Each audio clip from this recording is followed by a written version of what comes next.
Welcome to Decoding Biology 111. In this video, we'll be discussing about the introduction that is given in your NCRT, page number 28. So, we'll be discussing from here to the next page here. Okay. So, yeah. So, the entire part is divided into three paragraphs. So, up to here is one paragraph, and the second paragraph is from here to here, and the third paragraph is this. So the three paragraphs we will divide this into. The first one is about amphibians, they acting as amphibians. Second is about the plant body, and the third is about the importance of bryophytes. So that's how we are going to split and learn these bryophytes. Now I have taken notes here, so I'll be sharing these notes. Okay, so to start with, what is bryophyte? Bryo means moss and phyte means plant, so moss plant. Okay, and they grow in moist, shaded, humid, hilly regions. They are called as amphibians of plant kingdom. They're called as amphibians of plant kingdom because they can grow very well in the soil, but they need water for fertilization. Without water, they cannot undergo fertilization, and without fertilization, they won't be able to complete their life cycle. So, they definitely need water. That's why they're called as amphibians. So, this part, that is morphology, we are now discussing the second paragraph. So, first we talk about how is the plant body in the bryophytes. Like algae, here also we describe the plant body as thallus like. Okay, thallus like, which means the body is not differentiated into root, leaf and stem, but the structures can be called as root like, leaf like, stem like structures. The plant body is thallus, can be prostrate or erect. Prostrate means laying on the ground, or it can be straight on the ground, erect. With the help of these root-like structures, we call them as rhizoids. Rhizo means root, oids like roots or root-like.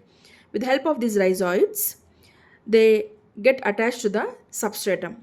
The rhizoids can be unicellular or multicellular. Now, this is about the morphology of the plant body.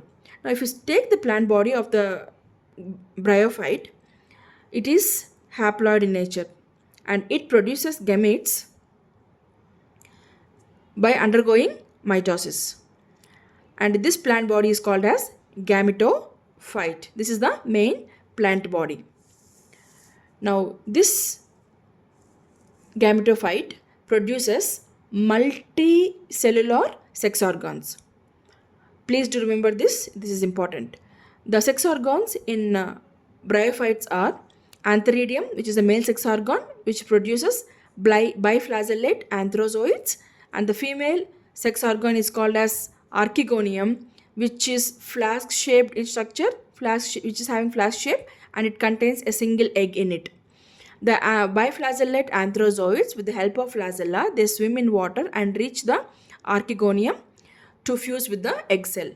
Once it fuses with the egg cell, it forms a diploid cell called as zygote, and this undergoes mitotic divisions and produces a multicellular structure called as sporophyte, which is diploid in structure, diploid in nature. Some of the sporophytic cells, they undergo meiotic division, which is a reduction division, and produces haploid spores. These haploid spores, they germinate and produces gametophytes. So this is about the plant body. It's very easy. So far what we discussed only the where do they go. They grow in moist, shady, humid, hilly regions, and we discussed about they being called as amphibians. And then we started discussing about morphology. Morphology, like we discussed about their plant body. It is thallus like because it has root like, leaf like, stem like. They don't have true roots, leaves and stem. And then we discussed about the plant body, the gametophyte and the sporophyte plant body.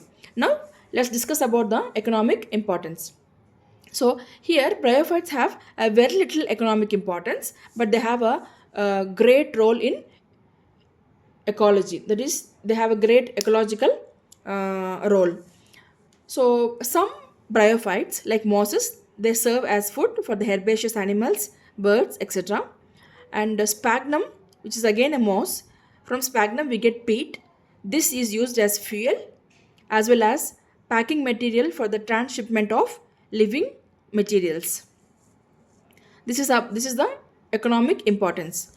Coming to the ecological importance, they play a huge role in plant succession along with the lichens. They grow on rocks, they decompose the rock and add the substratum so that the higher plants can grow. So this is called as plant succession. Next one is, when there is a heavy rainfall, they prevent soil erosion because of this heavy rainfall by forming a thick mat-like structure on the substratum. Here I have a difference between gametophyte and sporophyte. Gametophyte is the dominant plant body in bryophytes, whereas sporophyte depends on gametophyte. Gametophyte is photosynthetic, whereas sporophyte is nourished by the gametophyte. Gametophyte produces haploid gametes, whereas through mitosis, whereas sporophyte produces haploid spores through meiotic division. Thanks for watching.